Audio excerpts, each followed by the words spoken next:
The knock came at 6:12 a.m., sharp, deliberate, and loud enough to rattle the thin glass of the front door. Sarah froze mid-step, her heart already racing, because she knew exactly who stood outside, and why. In the quiet of the early morning, the soft, rhythmic hum of the oxygen machine from her daughter's bedroom was suddenly the most dangerous sound in the world. Outside stood Karen, clipboard in hand, lips pressed tight with authority. She didn't ask how Sarah's daughter was doing. She didn't lower her voice. She simply announced the fine. According to HOA regulations, excessive mechanical noise before 7 a.m. violated community standards. The oxygen machine, she said, was disturbing the peace. Sarah felt the room tilt. Her 6-year-old daughter, Lily, depended on that machine to breathe through the night. Turning it off wasn't an option. Explaining this wasn't new. Medical letters had been submitted. Forms filled. Emails sent. Still, Karen wrote the citation anyway, snapping a photo of the house like evidence of a crime. By noon, the fine doubled for noncompliance. By evening, a warning followed, threatening legal action if the noise continued. Neighbors watched quietly, unsure whether to intervene or stay out of it. Sarah sat beside Lily's bed, listening to the steady hiss of oxygen and wondering how something meant to keep her child alive had become a liability. The next morning, Sarah posted the notice online, her hands shaking as she typed. She didn't expect much, maybe a few supportive comments. Instead, the post exploded. Parents shared it, nurses commented, disability advocates reposted it, and then, something unexpected happened. A local reporter called. By afternoon, a news van parked at the corner of the street. Karen stood on the sidewalk, suddenly camera shy, insisting she was just enforcing rules. But the footage showed the notice clearly. It showed the machine. It showed a mother pushed past her limit. By nightfall, City Hall had taken notice. The mayor himself requested a briefing. Legal teams reviewed the citation.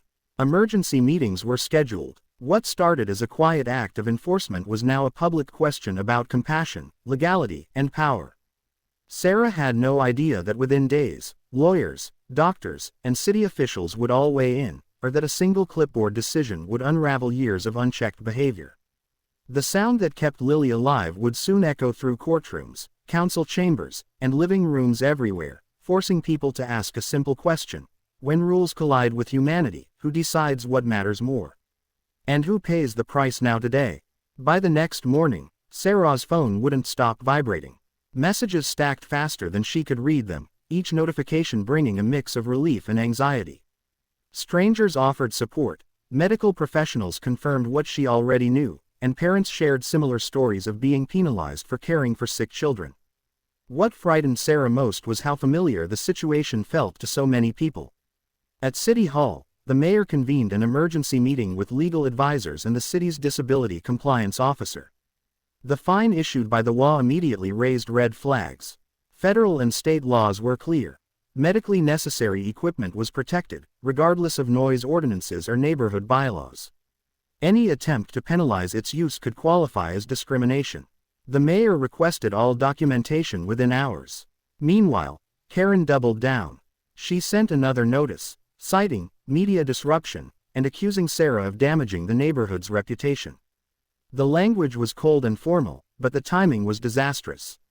Screenshots spread instantly, comment sections filled with outrage.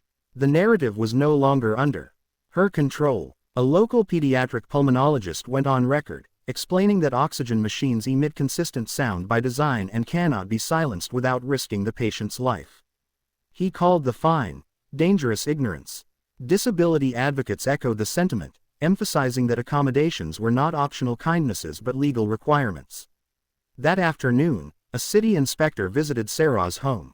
He documented the machine, reviewed medical records, and measured sound levels. His report was brief and decisive. The oxygen machine complied with all health and safety standards. The citation was invalid. The threat, however, remained. The mayor released a public statement before sunset. He expressed concern, acknowledged failures in oversight, and announced an official investigation into the HOA's enforcement practices. He also confirmed that Sarah would face no penalties and that the city would cover any legal costs arising from the incident. Karen watched the announcement from her living room, disbelief hardening into fear. Her authority had always gone unchallenged. Now it was being examined under a spotlight she couldn't escape. Emails she once sent casually were now potential evidence. That night, Sarah sat beside Lily, listening to the familiar hum. For the first time in days, she felt the tightness in her chest ease. Still, she knew this wasn't over. Investigations had momentum, and momentum carried consequences. What no one yet realized was that this case would expose a pattern far beyond one fine, one machine, or one street. And when those patterns surfaced, the fallout would reach places Karen never expected. The investigation moved faster than anyone anticipated. Within 48 hours, city officials requested full access to the HOA's enforcement records, spanning several years. What began as a review of one citation quickly expanded into something far larger. Patterns emerged, complaints repeated, names resurfaced, and with each document examined, the situation grew more troubling. Emails revealed a consistent tone, rigid, dismissive, and often hostile toward residents requesting accommodations. Requests for medical exemptions were flagged as special treatment. Parents asking for flexibility were labeled noncompliant. In several cases, fines escalated automatically despite doctor's notes attached to the files. It wasn't just bureaucracy, it was intent. City attorneys flagged multiple violations of disability protection laws. One memo described the HOA's approach as systematically adversarial. Another warned that continued enforcement of these practices could expose the city itself to liability if left unaddressed. The mayor ordered immediate corrective action. Meanwhile, Karen attempted damage control. She sent a community-wide email insisting her actions were misunderstood and that she had only followed established rules. The message backfired. Residents responded with screenshots, timelines, and their own stories. What once felt like isolated frustration transformed into collective testimony. One family shared how their elderly father had been fined for a medical alert system's beeping battery. Another described threats over a nighttime nebulizer. Each story added weight, building a narrative impossible to ignore. Reporters followed the trail, interviewing residents and experts, connecting dots in real time. At City Hall, the mayor addressed the press again. This time, his tone was firm. He announced the temporary suspension of the HOA's enforcement authority pending review. He confirmed the city would oversee all future compliance matters directly. And he promised accountability. For Sarah, the attention was overwhelming. She hadn't wanted to lead anything. She just wanted her daughter to breathe, without fear. Yet as advocates reached out, she realized her voice mattered. She agreed to speak publicly, not angrily, but clearly. She explained what it felt like to be fined for keeping a child alive. Her words resonated. That evening, Karen's attorney requested a meeting with city officials. Negotiations began quietly, but tension remained high. The possibility of civil action loomed, not just from Sarah, but from others emboldened to come forward. The situation had crossed a point of no return. As files piled up and scrutiny intensified, one truth became undeniable. This was never about noise. It was about control, unchecked authority, and the human cost of forgetting compassion. And as the mayor prepared the next step, the consequences were about to become official, public, and irreversible. City Hall's main chamber was filled to capacity the night the mayor called the special council session. Residents lined the walls, some standing for hours just to be present. Reporters set up cameras. Advocates clutched folders of documentation. What had begun as a single fine had now forced the city to confront a system many had ignored for years. The mayor opened the session with a clear statement. This was not about punishing rules, he said. It was about correcting harm. He outlined the findings so far: repeated violations of disability accommodation laws, failure to follow due process, and an alarming pattern of intimidation disguised as enforcement. Each point was met with murmurs from the audience. Karen was present, seated stiffly beside her attorney. She stared straight ahead, hands folded, expression carefully neutral. When her name was mentioned, cameras shifted. The authority she once carried so casually now felt fragile, almost invisible. The city's disability compliance officer testified next. She explained, in precise language, that medical equipment like oxygen machines was legally protected. Any attempt to fine, silence, or restrict such equipment was not just unethical, but unlawful. She emphasized that ignorance was not a defense. Training existed. Guidance was available. The failures were preventable. Then residents were allowed to speak. One by one, they approached the microphone. A father described panic when he received a warning for his child's ventilator alarm. A caregiver explained the fear of choosing between a fine and a patient's safety. An elderly woman spoke softly about feeling ashamed for needing help in her own home. The room grew quiet, heavy with shared experience. Sarah spoke last. She did not raise her voice. She did not accuse. She simply described mornings filled with fear, nights spent listening for breath, and the moment she realized her daughter's survival had been treated as a nuisance. When she finished, the silence was complete. The mayor announced immediate actions. The HOA's enforcement powers were officially revoked. A full independent audit would continue. Mandatory disability rights training would be implemented citywide. And any resident fined for medical equipment would receive restitution. As the meeting adjourned, Karen stood slowly, escorted out a side door to avoid the press. The power dynamic had shifted permanently. She was no longer the one issuing notices. She was the subject of them. Outside, Sarah stepped into the night air, exhausted but steadier than she had felt in weeks. The hum of the oxygen machine awaited her at home, unchanged. But the world around it had moved. And while this chapter closed with reform, the legal consequences were only beginning to unfold. The legal fallout began quietly, then all at once. Within days of the city council session, formal complaints were filed with state and federal agencies. Disability rights organizations submitted affidavits. Attorneys representing multiple families coordinated their efforts. What had once been handled behind closed doors was now moving through official channels with deadlines, documentation, and consequences. Karen received notice first. The city issued a formal citation for discriminatory enforcement practices, followed by a cease and desist order barring her from acting in any representative capacity for the HOA. Her attorney advised silence, but the damage was already done. Every email she had sent, every fine she had approved, every warning she had signed was now part of the record. The HOA itself faced scrutiny. Insurance providers reviewed coverage. Legal counsel warned the board that failure to intervene earlier could expose them to collective liability. In response, the board dissolved its enforcement committee entirely and appointed an interim administrator approved by the city. Longtime members resigned, some in protest, others in relief. Sarah was asked to participate in mediation, not as an obligation, but as an option. She agreed, setting clear boundaries. She wanted acknowledgement, reform, and assurance that no other family would face the same fear. Financial compensation mattered less than protection. Her priorities shaped the negotiations. During mediation, Karen offered an apology. It was carefully worded, filtered through legal advice, and delivered without eye contact. Sarah listened, then explained calmly why it was insufficient. Apologies without accountability, she said, did not undo harm. The mediator noted the statement. The record reflected it. Outside the legal process, change was visible. The city launched a public education campaign outlining residents' rights regarding medical accommodations. Hotline numbers were shared. Compliance officers were assigned to monitor HOAs proactively rather than reactively. What had once required confrontation now came with oversight. Lily's health stabilized. The oxygen machine continued its steady rhythm, unchanged, unbothered by the rules that had once threatened it. Sarah returned to work part-time, supported by neighbors who now checked in rather than kept watch. The fear that had once followed every knock at the door began to fade. For Karen, isolation replaced influence. Former allies avoided contact. Professional opportunities disappeared quietly. Consequences did not arrive dramatically, but they arrived consistently. Each letter, each ruling, each closed door reinforced the same message.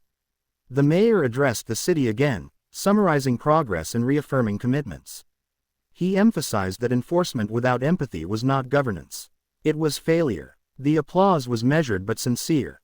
As the chapter closed, one reality was clear. The fine had been erased, but its impact had multiplied. And with investigations still ongoing, the final resolution would carry lessons that reached far beyond this city's limits. As regulators moved forward, the State Disability Commission opened a parallel inquiry, widening the scope beyond city limits. Inspectors interviewed residents, reviewed recordings, and examined training materials provided to HOA officials. The findings mirrored the city's concerns, but added weight. The issue was systemic, not isolated, and corrective action would be mandatory. Karen was summoned for a formal interview. This time, there was no clipboard, no authority, no audience to intimidate. Questions focused on intent, consistency, and awareness of disability law. When asked why warnings continued after medical documentation was submitted, her answers stalled. Silence filled gaps where justification should have been. The Commission issued interim orders requiring immediate policy revisions across all associations within the state. Mandatory accommodation clauses were enforced. Penalties for noncompliance increased sharply. Education became compulsory, not optional. The message was unmistakable. Ignorance would no longer shield misconduct. Sarah followed developments cautiously. She limited interviews, prioritizing Lily's routine and recovery. Still, letters arrived daily. Parents thanked her. Advocates asked permission to reference the case. She agreed selectively, understanding visibility could protect others while preserving her family's privacy. At school, Lily's teachers implemented new training on medical accommodations. Classmates learned, gently and age-appropriately, why machines made sounds and why those sounds mattered. The oxygen hum, once a source of fear, became normalized. Acceptance replaced discomfort. Behind the scenes, settlement discussions expanded. Multiple families joined a coordinated action seeking restitution and oversight. Rather than fight publicly, the HOA's insurers urged resolution. Funds were allocated for monitoring, counseling, and compliance officers. Structural change replaced symbolic gestures. Karen's attorney negotiated restrictions rather than defenses. Professional licenses tied to governance were suspended pending review. Community leadership roles were barred indefinitely. The consequences were administrative, quiet, and thorough. Power did not explode, it evaporated. The mayor collaborated with state officials to draft model guidelines, later adopted by neighboring cities. Consistency became policy. Complaints were routed through independent offices. Transparency replaced discretion. The reform spread faster than anticipated. One evening, Sarah sat on the porch, listening to cicadas blend with the steady oxygen flow inside. The sounds coexisted without conflict. She realized the lesson was simple yet profound. Communities function best when rules serve people, not silence them. As the inquiry neared completion, final recommendations loomed, promising closure, accountability, and a blueprint for prevention that would outlast headlines and ensure protection statewide. Officials emphasized timelines, compliance checkpoints, and reporting requirements, ensuring enforcement stayed measurable. Community workshops were scheduled monthly, translations provided, and anonymous reporting protected residents. Funding streams were clarified, audits calendared, and progress dashboards published publicly. Momentum felt durable, not reactive, signaling that oversight would persist beyond personalities, elections, or media cycles, embedding safeguards into everyday governance practices nationwide consistently. When the final report was released, it landed with quiet force.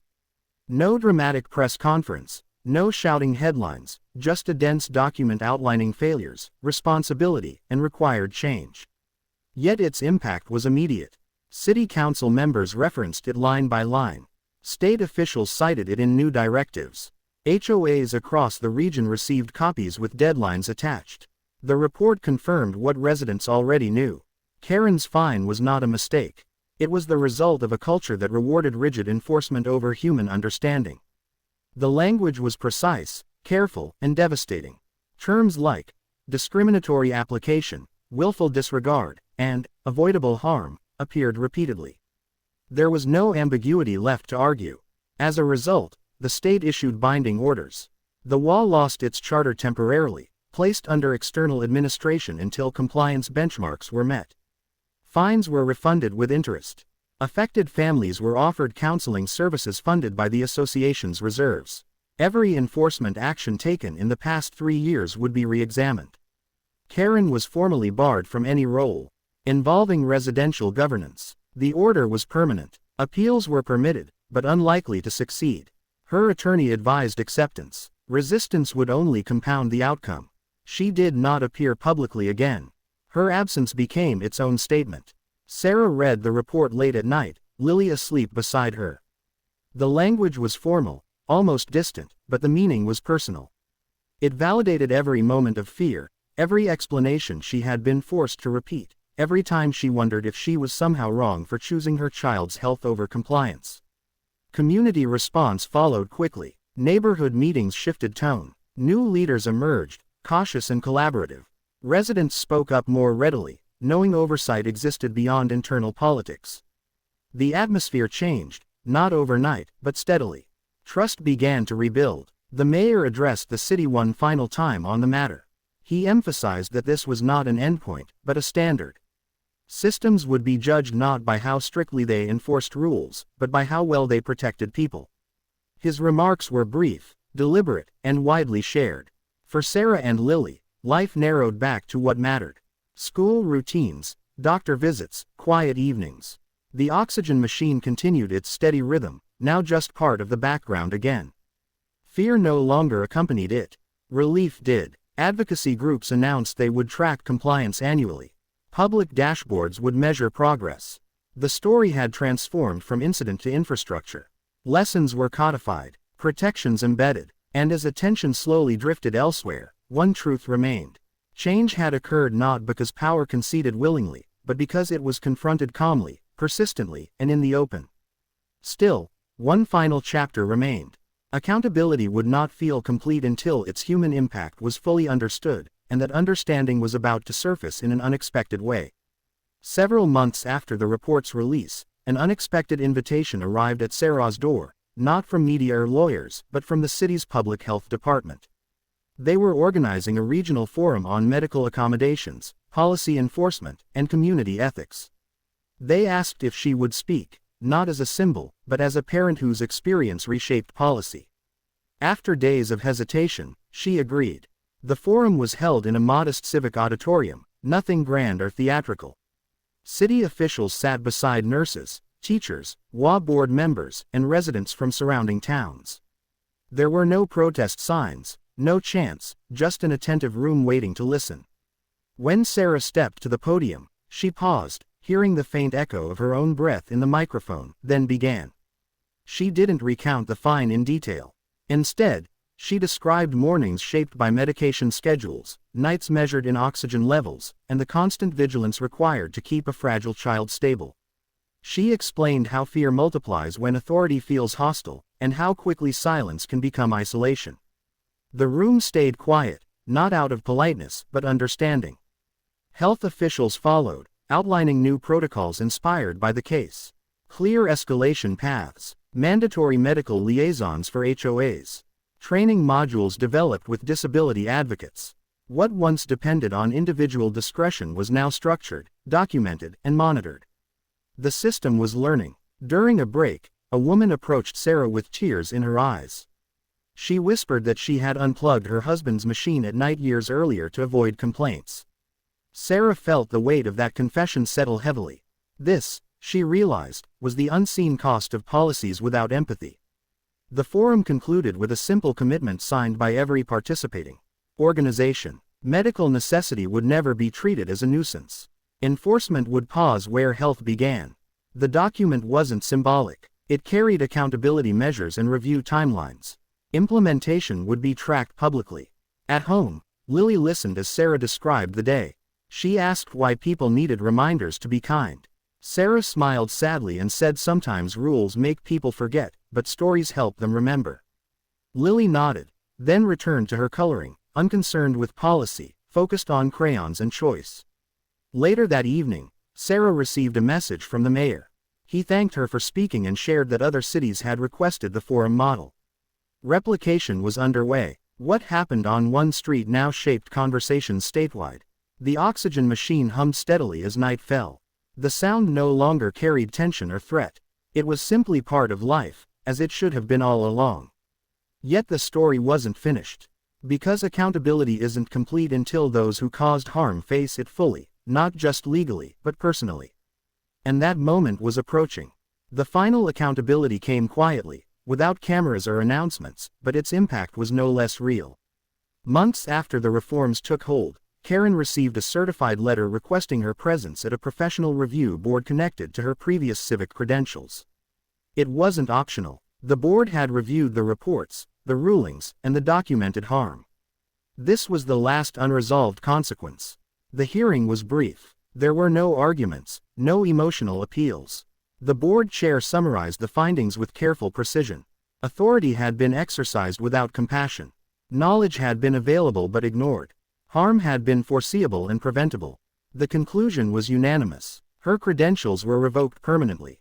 Any future role involving governance, compliance, or community enforcement was barred. Karen did not protest. By then, resistance had been replaced by resignation. The power she once wielded so confidently was gone, not taken by force, but stripped away through process.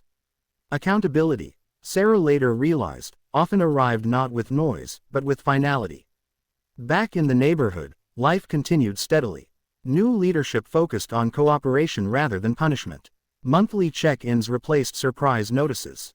Medical accommodation requests were approved automatically, reviewed by trained liaisons instead of volunteers with clipboards. Fear no longer lived in the gaps between rules. Sarah noticed the change most in small moments. Neighbors smiled instead of watched. Doors stayed open longer. Conversations replaced complaints. Lily's oxygen machine ran uninterrupted, its sound blending naturally into the home, no longer something to defend or explain. One afternoon, Sarah received a letter from a family in another city. They had cited her case while pushing back against a similar fine in Wuhan. The letter ended with gratitude and a photo of their child smiling beside medical equipment that no longer felt hidden. Sarah held the page for a long moment, understanding the reach of what had started as a single knock at the door. The mayor later summarized the case in an annual address, not naming individuals, but emphasizing lessons learned. Rules existed to support communities, he said, not endanger lives. When enforcement forgot that purpose, correction was not optional. It was required. That evening, Sarah tucked Lily into bed. The room was calm, familiar, safe. Lily asked if the machine would always be there. Sarah answered honestly, as long as it was needed, yes. And no one would ever take it away. Outside, the neighborhood settled into quiet. Not the tense silence of fear, but the peaceful kind. Built on trust. The oxygen machine continued its steady rhythm, no longer controversial, no longer questioned. The story had come full circle. A fine meant to enforce order had exposed injustice instead. A mother's refusal to stay silent had reshaped policy. And a city learned that compassion was not an exception to the rules, but the foundation they were meant to protect.